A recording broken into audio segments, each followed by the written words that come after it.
வணக்கம். இன்னைக்கு என்னுடைய இன்ஸ்பிரேஷனா என் அம்மாவ பத்தி தாங்க பேச போறேன். என் அம்மா பேரு மான்வில். திருவாளர் தான். திருவாளர் கந்தசாமிக்கும், தனலட்சுமிக்கும் பிறந்தவங்க. அவங்களுக்கு இன்னைக்கு பர்த்டே. அதனால தான் இது ஸ்பெஷல் பாட்காஸ்ட். எங்க அம்மாவும், அப்பாவும் சொந்தத்திலே கல்யாணம் பண்ணிக்கிட்டாங்க. அதாவது, ஆம், மாமன் பையன், அத்தை பொண்ணு இந்த ரிலேஷன்ஷிப்ல கல்யாணம் பண்ணிக்கிட்டாங்க. எல்லாரும் ஒரே ஸ்ட்ரீட்ல தாங்க இருக்கோம்.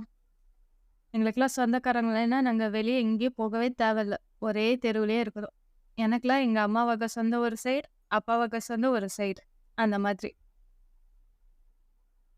எங்கள் அம்மா பிறந்த அன்னைக்கு பார்த்தீங்கன்னா, எங்கள் தாத்தா மேடையில் பிரச்சாரம் பண்ணிக்கிட்டு இருந்தார். அவர் சிறந்த மேடை பேச்சாளர், நல்ல பொலிட்டீஷியன்.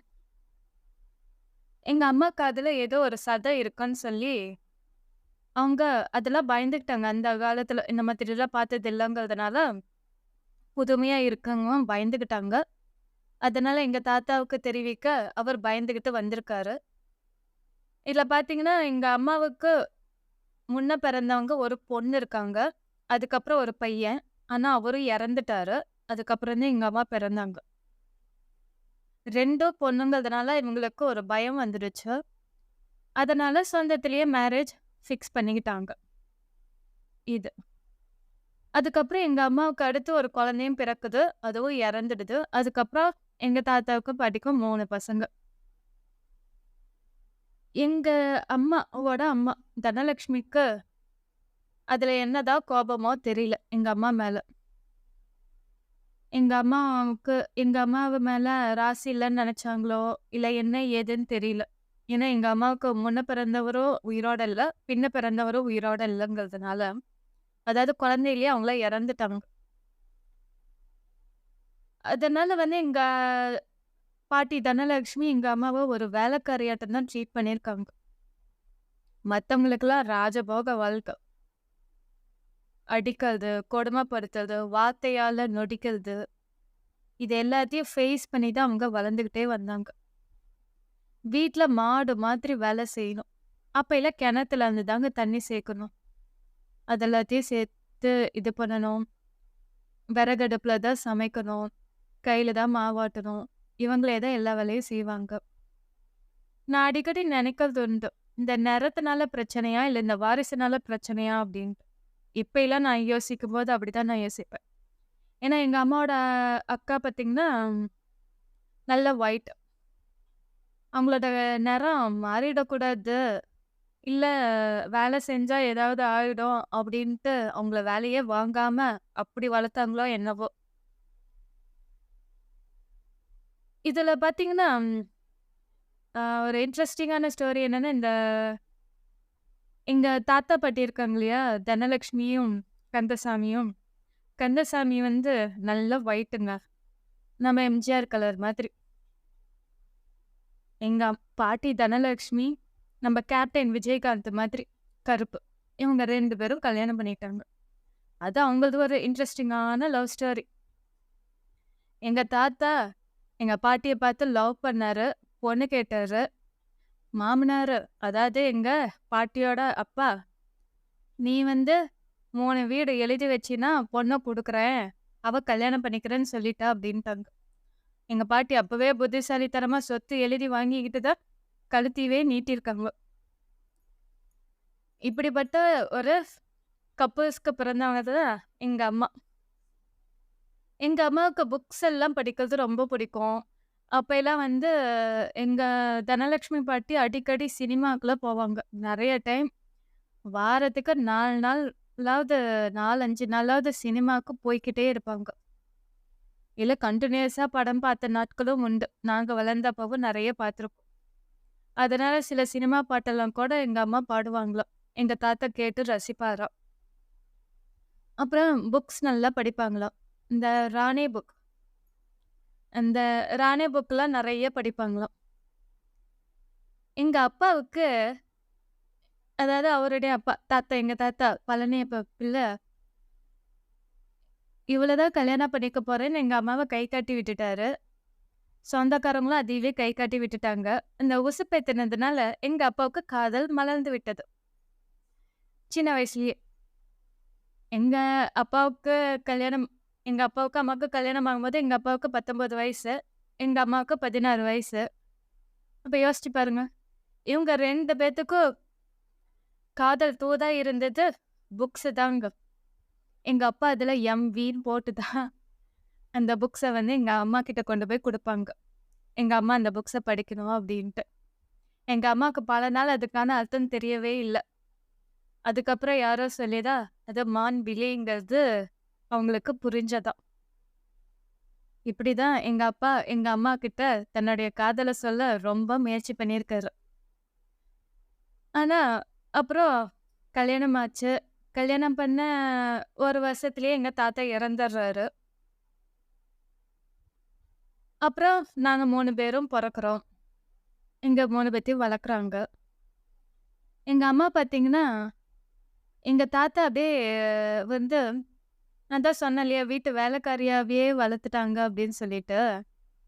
எங்க தாத்தா ரொம்ப பிளான் பண்ணி தான் செஞ்சிருப்பார் போல. நான் இப்ப அப்படிதான் நான் யோசிக்கிறேன். அதாவது அவருடைய காதலியுமான மனைவியுமான தனலட்சுமிய பக்கத்திலேயே இருந்து பார்த்துக்கிறதுக்கு ஒரு அடிமை பெண் தேவை. அதுதான் மான்விழி அப்படின்னு அவர் முடிவே பண்ணிட்டாரு. அதனால வேற ஒரு ஏரியால ஒரு வீடு இருக்குன்னா, அந்த வீட்டுக்கும் எங்க அப்பாவையும், அம்மாவையும் அனுப்பல. ஒரே தெருவிலேயே தங்க வச்சாங்க. பகல் ஃபுல்லா எங்க பாட்டி வீட்ல தான் இருக்கணும். நைட்ல மட்டும் தான் இங்க இருப்பாங்க. அதுவும் பல நாட்கள் அங்கேயே தான் இருக்கணும். விசேஷம் அதுனாலும் அங்கேயே தான் இருக்கணும். இப்படிதாங்க எங்க அம்மாவுக்கு காலம் போச்சு. இங்க இருக்கிற எல்லா வேலையும் இழுத்து இழுத்து செய்யணும். மத்தவங்கலாம் ராணி மாதிரி வருவாங்க, போவாங்க. இப்படியே தான். எங்க அம்மா தான் அவங்க தம்பிங்க 3 பேத்துக்கும் கல்யாணம் பண்ணி வச்சாங்க. தம்பிக்கு கல்யாணமான 15 நாள்லயே தனலட்சுமி இறந்துடுறாங்க. அதுலயும் கொடுமைப்படுத்துனாங்க. எங்க அம்மா தான் வந்து வீட்டுக்கு வந்த மருமகளால தான் எங்க பாட்டி இறந்துட்டாங்கன்னு எங்க அம்மா சொன்னதா சொல்லி, எங்க அம்மாவ எவ்ளோ நோகடிக்கணுமோ நோகடிச்சாங்க. சொத்துக்காக பேசுறியான்னு நோகடிச்சாங்க. எல்லாத்தையும் பொறுமையா இருந்து கடந்து வந்தாங்க. அப்புறம் அடுத்த 2 தம்பிங்களுக்கும் கல்யாணம் பண்ணாங்க. அப்புறம் அந்த 3 ஜோடிங்களுக்கும் 2, 2 குழந்தை பிறக்கிறதுக்கும் எங்க அம்மா தான் பிரசவத்துக்கு எல்லாத்துக்குமே துணையா இருந்தாங்க. அவங்களாம் வீட்டு வேலை செய்ய முடியாத நிலைமையில இருக்கும்போது, எங்க அம்மாவும் நாங்களும் தான் மாடு மாரி எல்லா வேலையும் செஞ்சோம். அவங்களுக்கெல்லாம் பார்த்தீங்கன்னா, நாங்கலாம் வேலைக்காரங்களாவே இருக்கணுங்கிறதுக்காக, நாங்க 3 பேரும் படிக்கக்கூடாதுங்கிறதுல, அவங்க எல்லாருமே, அதாவது எங்க அம்மா கூட பிறந்தவங்க எல்லாருமே தெள்ளத் தெளிவா இருந்தாங்க. அதுக்கு எல்லா வகையிலயும் முட்டுக்கட்ட போட முயற்சி பண்ணாங்க. என் அண்ணன் 10th முடிச்சதும் பட்டறைக்கு போட்டோம், மளிகை கடைக்கு போட்டோம். என் அண்ணன மளிகை கடைக்கு அனுப்புன்னு அனுப்பி வச்சாங்க. என் தம்பிய பட்டறைக்கு அனுப்பி வச்சாங்க. இந்த கொடுமையெல்லாம் பண்ணாங்க. அதுவும் செஞ்சாங்க.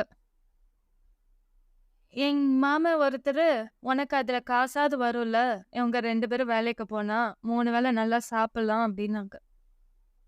நாங்க 3 வேளை சாப்பிடலைனாலும் பரவாயில்ல, 1 வேளை சாப்பிட்டாலும் பரவாயில்ல போதும். என் பிள்ளைங்களுக்கு நான் சேர்த்து வைக்கிற சொத்தே, நிலையான சொத்தே படிப்பு தான். அவங்க 3 பேரும் நல்லா படிக்கணும் அப்படின்னு பிடிவாதமா இருந்து எங்க 3 பேத்தையும் படிக்க வச்சாங்க.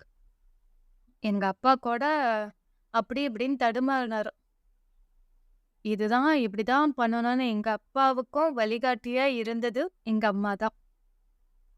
சில விஷயங்கள்ல எங்க அம்மா எடுக்கிற முடிவுல எங்க அப்பா அவ்ளோ சப்போர்ட் பண்ணுவாரு. அதெல்லாம் பார்க்க ஆச்சரியமா இருக்கும். அவ்ளோ மனம் ஒத்த தம்பதியினரா தான் வாழ்ந்தாங்க. இவங்க 2 பேரோட சப்போர்ட்னால தான் நாங்க 3 பேருமே நல்லா படிச்சோம். எங்க அப்பா வந்து என் அண்ணனுக்காக கடன் வாங்கி தான் படிக்க வைக்க வேண்டிய சூழ்நிலை. ஏன்னா இன்ஜினியரிங். ஏன்னா அப்ப சம்பளத்துக்கு தான் இருக்கோம். அப்படிங்கிறதுனால.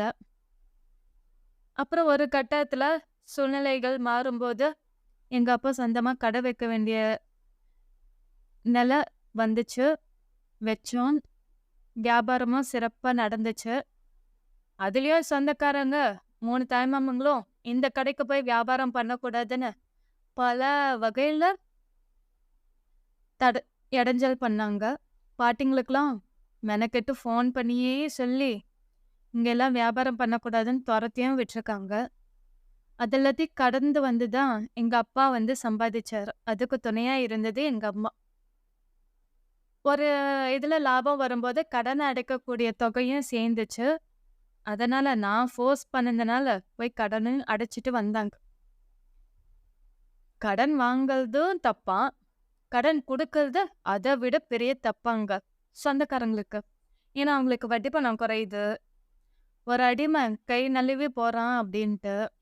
ஏன்னா இவங்களுக்கு எடுபிடி வேலை செய்யணும்ல. இவங்க கூப்பிடுற நேரம், இவங்க கேட்கிற பொருள நாம கொண்டு போய் குடுக்கணும். ஒரு டைம் என்ன பண்ணாங்க, மஞ்சள் வாங்கிட்டு வந்து குடுன்னாங்க. எங்க அப்பா கொண்டு போய் அவங்க கடையில குடுத்தாங்க. எங்க பெரியம்மா ஃபோன் பண்ணி, "உன்ன யாரு அங்க கடையில கொண்டு போய் குடுக்க சொன்னா? சம்மந்தி வீட்டுக்கு தானே கொண்டு போய் குடுக்க சொன்னேன். அதாவது அவங்க கடைக்கு கொண்டு போய் குடுக்க சொன்னேன்ட்டு" எங்க அம்மாவ ஃபோன்ல புடிச்சு திட்டுறாங்க. உங்களுக்கு எடுபிடி வேலை செய்றது இல்லாம, உங்க சொந்தக்காரங்களுக்கும் சேர்ந்து நாங்க எடுபிடி வேலை செய்ற அளவுக்கு இதெல்லாம் உருவாக்குனது யாருன்னா, தனலட்சுமியும், கந்தசாமியும் தான். ஏன்னா, பெத்தவங்க வந்து பிள்ளைங்கள ஒரே மாதிரி ட்ரீட் பண்ணுங்க. அப்படி ட்ரீட் பண்ணல அப்படின்னா, 4 குழந்தைங்க இருக்கு, 3 குழந்தைங்க இருக்கா அப்படின்னா, அதுல ஒரு குழந்தைய வேலைக்காரி மாரி, வேலைக்கார மாதிரி ட்ரீட் பண்ணாங்க அப்படின்னா, மத்த எல்லா குழந்தைங்களும் அவங்கள அந்த மாதிரி தான் நெனச்சுக்கிறாங்க. அப்படித்தான் வளர்றாங்க. அவங்க முன்னாடி வாழவும் கூடாது, வளரவும் கூடாது, முன்னேறவும் கூடாது. அப்படிங்கிறதுல என்னென்ன பண்ணணுமோ அதெல்லாம் பண்றதுக்கு தயாரா இருக்காங்க. அதெல்லாம் பண்ணாங்க. நெறைய பிரச்சனைலாம் ஃபேஸ் பண்ணாங்க. ஆ அவங்க பொண்ணு தான் "நீ எங்களையெல்லாம் பகச்சுக்கிட்டீன்னா, நீ அனாதையா தான் இருப்பன்னு" எங்க அம்மாவ ஃபோன்லயே பேசி மிரட்டுனாங்க. நான் ஃபோன் வாங்கி கட் பண்ணிட்டு, எங்க அம்மா அழ ஆரம்பிச்சுட்டாங்க. "இவங்க யார் சொல்றது? பெத்த பிள்ளைங்க 3 பேரும் கல்லு மாரி உசுரோட தானே இருக்கிறோம். நாங்க எப்படி உன்னைய விட்டுருவோம்?" அப்படின்னு சொல்லிட்டு நான் சமாதானப்படுத்தினேன். சொந்தக்காரங்க வந்து ஒருத்தர் வந்து நம்ம கூடவே பொறந்து, வளர்ந்த கூட பொறந்தவங்க, வளர்ந்தாங்கனாவே பிடிக்க மாட்டேங்குது. அந்த மாதிரி தான் எங்க சொந்தக்காரங்க. ரொம்ப நல்லவங்க. இது எல்லாத்தையும் தாண்டி தாங்க வந்தாங்க. அப்புறம் நான் வந்து காலேஜ் படிக்கும்போது, ஆ எனக்கு நான் பிஎஸ்சி கம்ப்யூட்டர் சயன்ஸ் தான் படிச்சேன். எனக்கு கம்ப்யூட்டர் வந்து நெறைய கத்துக்கணும்னு ஆசை இருந்துச்சு. அதனால நான் கம்ப்யூட்டர் சென்டருக்கு போறேன் அப்படின்னு எங்க அம்மாகிட்டயும், அப்பாகிட்டயும் கேட்டேன். எங்க அம்மா எங்க அப்பாகிட்ட சொல்லி, "கம்ப்யூட்டரே வாங்கி குடுத்துருங்க. வீட்ல இருந்து என்ன படிக்கணுமோ படிச்சுக்கிட்டோ" அப்படின்ட்டாங்க. இது எப்போ 2005ல. அந்த கம்ப்யூட்டர் வந்ததுக்கப்புறம், நான் எந்த அளவுக்கு படிக்க முடியுமோ, அந்த அளவுக்கு படிச்சேன். என்னோட ப்ரோகிராமிங் ஸ்கில்ஸும் நல்லாவே டெவலப் ஆச்சு. நான் நல்லா படிச்சேன். என்ன கிளாஸ்லயும், காலேஜ்லயும் அவ்ளோ அப்ரிஷியேட் பண்ணுவாங்க. இப்போ கூட ரீசென்ட்டா வந்து என்னுடைய ப்ரொஃபசர் அ அல்ஃபிதோஸ் சார் வந்து ஒரு சில மாசங்களுக்கு முன்னாடி கான்டாக்ட் பண்ணி பேசும்போது சொன்னாரு. கம்பைலர் டிசைன்ல ப்ரோகிராம் பண்ணது இன்னும் அண்ணா யூனிவர்சிட்டியில ரெஃபரன்ஸா யூஸ் பண்றாங்க அப்படின்னு. அந்த பெருமைக்கு காரணம் எங்க அம்மா தான். ஏன்னா அவங்களால தான் அது எல்லாத்தையுமே வந்து என்னால சாதிக்க முடிஞ்சது. இந்த நாலேட்ஜ் நான் கம்ப்யூட்டர் சென்டருக்கு போயிருந்தா கூட என்னால டெவலப் பண்ணியிருக்கவே முடியாது. அந்த மாதிரி. எங்க அம்மா வந்து ஓவர் புரொடக்டிவ். என்ன அப்படியே பூ மாதிரி தான் பொத்தி பொத்தி தான் வளர்த்தாங்க. என்ன வந்து தனியா வெளிய அனுப்பவே மாட்டாங்க. ஒண்ணு அப்பா கூட, இல்ல அண்ணா கூட, இல்ல தம்பி கூட தான் வெளிய போகணும். அண்ணா வெளியவே தான் படிச்சான், பண்ணான். அதனால வந்து எனக்கு அதிக டைம் ஸ்பெண்ட் பண்ணக்கூடிய இத பார்த்தீங்கன்னா, எங்க அப்பா ஒண்ணு, அப்புறம் என் தம்பி ஒண்ணு. இவங்க கூட தான் வெளிய போயிட்டு வருவோம். எங்க அப்பா கூட நான் நெறைய அடம் பிடிச்சு கோயிலுக்கெல்லாம் கூட போயிட்டு வந்திருக்கேன். அதெல்லாம் மறக்க முடியாத தருணங்கள். அதெல்லாம் இன்னொரு நாளைக்கு கண்டிப்பா ஷேர் பண்ணிக்கிறேன். எங்க அம்மா வந்து நல்ல இன்னசென்ஸ். இந்த மான் பார்த்தீங்கன்னா, இந்த ஃப்ளூட் வாசிச்சா, அந்த சத்தத்துல மயங்கி தன்னை வந்து இழந்துரும் இல்லையா? வேட்டைக்காரன்கிட்ட சிக்கிடும் இல்லையா? அந்த மாதிரி தான். பேருக்கு தகுந்த மாரி எங்க அம்மா மான்விழி. ஒரு காலத்துல அப்படித்தான் இருந்தாங்க. சில பேர் வந்து இந்த அதாவது எங்க அம்மா கூட பொறந்தாங்க பாசங்கிற பேர்ல, அவங்க போட்ட வேஷம் எல்லாமே வந்து முழுசா நம்புனாங்க. அவ்ளோ இன்னசென்ஸா இருந்தாங்க. ஆனா காலம் மாற மாற நானும் நான் மட்டும் தான். என் அண்ணன் தம்பி கூட அந்த அளவுக்கு வந்து அவங்கள புரிஞ்சுக்கிறதுக்கான வாய்ப்பு அவங்களுக்கு கிடைக்கல. ஏன்னா அந்த அளவுக்கு டைம் வந்து அவங்களுக்கு இல்ல. என் அப்பாவும் அப்படிதான். ரொம்ப இன்னசென்ஸ். எல்லாரும் நல்லவங்கன்னு நம்புறது. நான் வந்து ஐடென்டிஃபை பண்ணி தான், இவங்க இப்படித்தான் பண்றாங்க அப்படின்னு சொல்லி, நான் வந்து அந்த எக்ஸ்பிளைன் பண்ணும்போது தான் அவங்க புரிஞ்சுகிட்டு, நம்ப குடும்பம், நம்ப ஃபேமிலி, நம்ப பசங்க அப்படின்னு வாழ ஆரம்பிச்சாங்க. நான் எப்பவுமே எங்க அம்மாகிட்ட, நாம்பலாம் பஞ்ச பாண்டவர்கள்ன்னு தான் சொல்வேன். ஏன்னா, எங்கள சுத்தி இருக்க சொந்தக்காரங்கலாம் பார்த்தீங்கன்னா, நூத்துக்கணக்கான பேர் இருக்காங்க. அவங்க எல்லாருமே கௌரவர்கள் தான். ஏன்னா, அவங்க எல்லாருமே மகாபாரதத்துல கௌரவர்கள்னால பஞ்சபாண்டவர்களுக்கு எந்தெந்த மாதிரி பிரச்சனை வந்துச்சுன்னு உங்க எல்லாருக்குமே தெரியும். அவங்க அளவுக்கு நாங்க பிரச்சனை அனுபவிக்கலைனாலும், இந்த காலத்துக்கு ஏத்த மாதிரி அவங்க எங்களுக்கு குடுத்த பிரச்சனை எல்லாத்தையும் ஃபேஸ் பண்ணி சமாளிச்சு தான் நாங்க வாழ்ந்துகிட்டு வரோம். இந்த வாழ்க்கையில எனக்கு வந்து 2014ல கல்யாணம் ஆச்சு. அந்த 1 வருஷத்துல எங்க அப்பா தவறிர்றாரு. அதே மாதிரி தான் எங்க அம்மாவுக்கும் நடந்துச்சு. இத சொல்லி சொல்லியே அவங்க அக்கா எங்க அம்மாவ நோகடிச்சுக்கிட்டே இருந்தாங்க. "நம்ப அப்பா தான் நீ கல்யாணம் பண்ண 1 வருஷத்துல இறந்தாங்க. அதே மாதிரி எழிலுக்கும் இப்படி நடந்துருச்சு" அப்படின்னு சொல்லிக்கிட்டே நோகடிச்சிட்டு இருந்தாங்க. எங்க அப்பா இறந்தப்ப கூட எங்க அம்மா அந்த அளவுக்கு அழுவலைங்க. என் வாழ்க்கை சிதைஞ்சப்ப தான் அவங்க அவ்ளோ அழுதாங்க. "இது ஃபிக்ஸ் ஆயிடாதா? மாறிடாதா?" அப்படின்னு ரொம்ப கஷ்டப்பட்டாங்க, அழுதாங்க. ஏன்னா வாழ்க்கை துணை சரியில்ல. பிரிஞ்சு தான் ஆகணுங்கிற சூழ்நிலை வரும்போது, அந்த முடிவு வந்து எனக்கு தப்பா தெரியல. நான் எனக்குள்ள சொல்லிக்கிற ஒரே ஒரு விஷயம் தாங்க. ஒரே ஒரு சின்ன கம்பேரிட்டிவ். ஏன்னா நம்ப வெளியில பல பேத்த பார்க்குறோம், சந்திக்கிறோம். கூலி வேலை செய்றவன், ஆட்டோ ஓட்டுறவங்க, இல்ல பிளாட்ஃபாரத்துல இருக்கவங்க, அவங்களும் கூட தன் பொண்டாட்டி, குழந்தைங்களோட ரொம்ப சந்தோஷமா தாங்க இருக்காங்க. அடுத்த வேளைக்கு சாப்பாடு இல்ல, அடுத்த வேளைக்கு நல்ல துணிமணி இல்ல, ஃப்யூச்சரே இல்ல அப்படின்னாலும், அவங்க எந்த காலத்திலயும் தன் மனைவிய விட்டுக் குடுத்ததும் இல்ல, தன் குழந்தைங்கள விட்டுக் குடுத்ததும் இல்ல. ஆனா, எனக்கு இருந்த அந்த எக்ஸ் துணை அதுக்கு நேர் ஆப்போசிட். இர்ரெஸ்பான்சிபிலிட்டி ஃபெல்லோ. அவன் என்னங்க பேப்பரானா திருத்துறதுக்கு? யோசிச்சு பாருங்க. சில பேர் வந்து இந்த படத்துலலாம் சொல்லுவாங்கல்ல, கல்யாணமானா திருந்திடுவான். அது சில ஆண்கள் வந்து, என் நிலைமை இப்படிதான். கல்யாணம் பண்ணிக்கோ. அப்புறம் கல்யாணம் பண்ண நான் மாறிடுவேன். நல்லா சம்பாதிப்பேன். பிசினஸ் பண்ணுவேன். அப்படி இப்படின்னு சொல்றவங்களையெல்லாம் தயவு செஞ்சு நீங்க யாரும் நம்பி கழுத்த நீட்டிடாதீங்க. அவ்வளோ உறுதியானவங்களா இருந்தா, உனக்கு ஒரு 3 மாசம் டைம் தரேன்ப்பா, 6 மாசம் டைம் தரேன்ப்பா. நீ செட்டில் ஆகு, பிசினஸ் பண்ணு, எல்லாம் பண்ணு. நிரூபிச்சுட்டு வந்து எனக்கு கல்யாணம் பண்ணிக்கோன்னு சொல்லிடுங்க. ஸோ இந்த மாதிரி சில அ அவன் ஒரு ரெஸ்பான்சிபிலிட்டி ஃபெல்லோ. பணம் மட்டும் தான் தேவை. பணம் மட்டுமே தான் தேவை. நானும் தேவையில்ல, என் குழந்தையும் தேவையில்லங்கும்போது, அவன் எதுக்குங்க எங்களுக்கு தேவை? சொல்லுங்க. அதனால தான். அந்த முடிவுக்கு எனக்கு துணையா இருந்தது என் அம்மா தான். என் அம்மாகிட்ட தான் நான் மனசு விட்டு பல விஷயம் சொன்னேன்.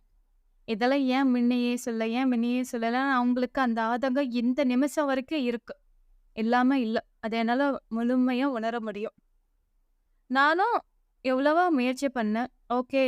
நம்ம இந்த வாழ்க்கைய வாழ்ந்துட முடியும்ன்ட்டு ட்ரை பண்ணேன். ந நடக்குங்கிற விஷயம் வந்து கண்டிப்பா நடக்கதாங்க செய்யுங்க. திருத்தவே முடியாத ஒருத்தன போயி, திருந்திடுவான், திருத்தலாம் அப்படின்னு நெனைக்கிறதே பெரிய முட்டாள்தனம். இந்த எனக்கு வந்து இந்த பரிகாரம்லாம் சொல்லுவாங்க பார்த்தீங்களா? பிரிஞ்ச வேட்டி போயி புருஷன் கூட சேர்ந்து வாழணும்னா, நீங்க வந்து இந்த கோவில்ல போய் இந்த பரிகாரம்லாம் செய்யுங்கன்ட்டு. எனக்கு அந்த ஒரு கோவிலுக்கு கூட்டிட்டு போனாங்க. எக்ஸ் மாமனார், மாமியார். ஓகேங்களா? அந்த கோயிலுக்கு போய் விளக்கு ஏத்துறேன். அது ஒரு ஆஞ்சநேயர் கோவில். விளக்கு அணைஞ்சிடுச்சு. அந்த அணைஞ்ச வேட்டி எனக்கு ஒரு ஸ்பார்க். எதுக்காக நாம வந்து விளக்கேத்தணும்? என் மேல எந்த தப்பும் இல்ல. என்கிட்ட எந்த குறையும் இல்ல. நான் நல்லா படிச்சிருக்கேன். வேலைக்கு போகணும்னா என்னால வேலைக்கும் போக முடியும். வீட்ல இருந்து சொந்தமா பிசினஸ் பண்ணவும் ஆரம்பிச்சுட்டேன் அப்பவே. என் மேல எந்த குறையும் இல்லாதப்ப, குறை மட்டுமே அதிகமா வச்சிருக்க ஒருத்தனுக்காக நான் விளக்கேத்தி அவன் கூட சேர்ந்து வாழணும்னு நான் எதுக்காக வேண்டிக்கணும்னு எனக்கு அன்னைக்கு அந்த கோவில்ல வந்த கோபத்துக்கான அளவு கொஞ்சம் நஞ்சம் இல்லைங்க. அப்படி ஒரு கோபம் வந்துச்சு. நான் வந்து அது ஒரு 11 நாளோ, 16 வாரமோ பூஜை பண்ண சொன்னாங்க. Okay fine. பூஜை பண்றேன். அவனுக்காக கிடையாது. எனக்காக. என் பிசினஸ் நல்லா இருக்கணுங்கிறதுக்காக நான் வேண்டிக்கிறேன்ட்டு, நான் என் பிசினஸ்க்காக தான் வேண்டிக்கிட்டேன். அவனுக்காக கிடையாது. ஏன்னா, என் நான் எடுத்த முடிவுல இந்த ஒட்டுமொத்த இயற்கையும், அந்த இறைவனும் துணையா இருக்காருன்னு எனக்கு பல சைன் மூலமா தெரிஞ்சதுக்கப்புறம், நான் வந்து அவன் தான் எனக்கு எல்லாமேன்னு நெனைக்கிறதுல என்ன இருக்கும் சொல்லுங்க? அவனுங்களே என் கூட வாழ தகுதியே இல்லன்னு நான் எப்ப முடிவெடுத்தனோ, என் அம்மாகிட்ட எப்ப சொன்னனோ, அவங்க நல்லா புரிஞ்சுக்கிட்டாங்க. அந்த முடிவுக்கு சப்போர்ட்டா இருந்தாங்க. அதே மாரி என் அண்ணன், தம்பியும் ரொம்ப சப்போர்ட்டா இருந்தாங்க. இப்பவும் இருக்காங்க. அப்புறம் என் பொண்ணு விரஜா. அவளும் ரொம்ப சப்போர்ட்டா இருக்கா. இவங்க 4 பேர் தாங்க இப்ப என்னுடைய மொத்த உலகமே. என் அப்பா எங்கள வாட்ச் பண்ணிட்டு தான் இருக்காரு. அவரோட ஆசீர்வாதம் எங்களுக்கு எப்பவுமே உண்டு. எங்க அம்மா ரொம்ப டஃப்பான டெசிஷன்ஸ்ல அவங்க எனக்கு குடுக்குற சப்போர்ட்டு, அவங்க இருக்கிற தைரியம், அது எங்கள பலவாறா நல்ல வழிக்கு எங்கள கொண்டு போய் சேர்த்திருக்கு. அவங்க கிட்ட எந்த அளவுக்கு இன்னசென்ஸ் இருக்கோ, அந்த அளவுக்கு தைரியமும் இருக்கு. சம்டைம்ஸ் போல்டா பேசுவாங்க. மனசுல பட்டத சட்டுன்னு பேசிடுவாங்க. உண்மை மட்டும் தான் பேசுவாங்க. இந்த மத்தவங்க மாதிரிலாம் இந்த ஒருத்தர அப்ரிஷியேட் பண்ணி, புகழ்ந்து பேசணும், பண்ணணுன்ட்டு இந்த எக்ஸ்ட்ரா பிட் எல்லாம் போட்டெல்லாம் அவங்களுக்கெல்லாம் பேசவே தெரியாது. கட் அண்ட் ரைட்டா உண்மை மட்டும் தான் பேசுவாங்க. அது பல பேத்துக்கு புடிக்கவே புடிக்காது. ஏன்னா, இங்க நம்மள சுத்தி வாழ்ற பல பேரு புகழுக்கே மயங்குறவங்க மட்டும்தான். ஒண்ணு புகழுக்கு மயங்குவாங்க, இல்ல பணத்துக்கு மயங்குவாங்க. இந்த 2யுமே நீங்க குடுக்கல அப்டின்னா, அவங்க உங்களை விட்டு விலகிடுவாங்க. அந்த மாதிரி சந்தத்துக்கு நடுவுல தான் நாம வாழ்ந்துகிட்டு இருக்கோம்.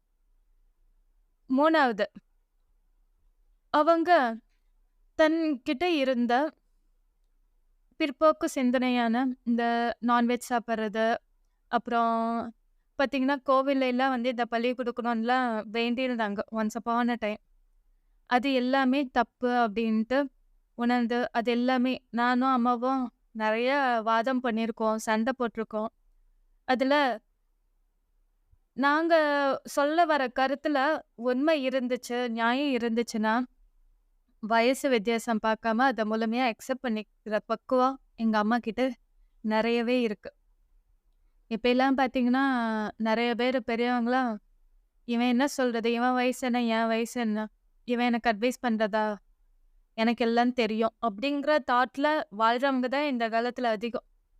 ஆனா எங்க அம்மா, நாங்க 3 பேருமே, "இல்ல இது இல்ல, இது இல்ல." அப்படி இப்படின்னு மாத்தி மாத்தி நாங்க பேசி, நாங்க 3 பேருமே 3 விதமான கருத்து சொன்னாலும், எங்க அம்மா 4வது கருத்தா சொன்னாலும், அது எல்லாத்தையுமே நாங்க எல்லாமே டிஸ்கஸ் பண்ணி ஃபைனலைஸ் பண்ணுவோம். அதுக்கு எங்க அம்மா முழு ஒத்துழைப்பு குடுத்துருக்காங்க. அந்த வகையில ரொம்பவே நான் வந்து அவங்கள நெனச்சு பெருமைப்படுறேன். எங்க அம்மாலாம் நல்லா படிச்சிருந்தாங்கன்னு வச்சுக்கோங்களேன், இப்பல்லாம் நல்ல பெரிய பொசிஷன்ல இருந்திருப்பாங்க. ஏன்னா, அந்த அளவுக்கு நாலேட்ஜ் இருக்கு. அந்த அளவுக்கு கிராஸ்பிங் பவர் இருக்கு அவங்க கிட்ட. எங்க அம்மா வந்து புத்திசாலித்தனமா பேசிடக்கூடாது, இல்ல அவங்க வந்து வெளிய காட்டிடக்கூடாதுங்கிறதுக்காகவோ, அவங்கள டம்ப் பண்ணாங்கன்னு நான் நெனைக்கிறேன். படிக்க விடாம, இவ வளர்ந்துறக்கூடாது, பண்ணக்கூடாது, வேலைக்காரியாவே இருக்கணும்னு, அவங்க அப்பா, அம்மா, கூட பிறந்தவங்க எல்லாருமே எங்க அம்மாவ நல்லாவே டம்ப் பண்ணியிருக்காங்க. ஆனா, அதுலருந்து நாங்க ரிலீஸ் பண்ணி எங்க அம்மாவ ராணி மாரி பார்த்துக்கிட்டு வரோம். அவ்வளோதாங்க. இதெல்லாம் தாங்க எங்க அம்மா கிட்ட இருந்து நான் கத்துக்கிட்ட விஷயம். எங்க அம்மாவுக்கும், அப்பாவுக்கும் இருக்கிற காதல், அது தனி ஒரு அந்த காதல், அவங்க கிட்ட இருக்க அந்த தாம்பத்தியம், அந்த அன்பு, அவங்களுக்குள்ள இருக்க அண்டர்ஸ்டாண்டிங், அந்த மாதிரி எங்க அப்பாலாம் வந்து நானும் என்னோட எக்ஸ் ஹஸ்பண்டும் அப்பைலாம் சண்டை போடும்போது, எங்க அப்பா ஒரு விஷயம் தான் சொல்வாரு. "பகல் ஃபுல்லா எவ்வளோ சண்டை போட்டாலும், அன்னைக்கு நைட்டே அந்த சண்டை முடிஞ்சிடணும்." அப்படின்னு தான் சொல்வாரு. அந்த மாதிரி வாழ்ந்தவங்க தான் எங்க அப்பாவும், அம்மாவும். ஹாப்பி பர்த்டே அம்மா. நீங்க உங்கள அம்மாவா அடைஞ்சதுக்கு, நாங்க 3 பேருமே ரொம்ப ரொம்ப குடுத்து வச்சிருக்கோம். எத்தனையோ பல கோடி வருஷம் புண்ணியம் செஞ்சதோட பலனா தான் நீயும், அப்பாவும் எங்களுக்கு அப்பா, அம்மாவா கிடைச்சிருக்கீங்க. அதுக்கு கடவுளுக்கு நான் ரொம்ப நன்றி சொல்றேன். எத்தன பிறவி எடுத்தாலும் உனக்கு நாங்க பிள்ளைங்களா தான் பொறக்கணும். ஆனா உனக்கு அப்பா, அம்மாவா வரவங்க உன்ன ராணி மாரி பார்த்துப்பாங்க. இந்த ஜென்மத்துல இருந்து தனலட்சுமி கந்தசாமியா மட்டும் இருக்கவே மாட்டாங்க. இது சொன்னா கோச்சிப்ப, இருந்தாலும் பரவால்ல. எங்க அம்மா வந்து எவ்வளோதான் அவங்களாம் கொடுமைப்படுத்தியிருந்தாலும், அதெல்லாம் உண்மைன்னு ஒரு பக்கம் மனசுக்கு தெரிஞ்சாலும், ஒரு பக்கம் மனசுல அவங்க மேல இருக்கு பாசம் வந்து இருந்துகிட்டே தான் இருக்கும். விட்டு குடுக்கவே மாட்டாங்க. அதனால தான். ஓகேங்க. Thank you. Good night.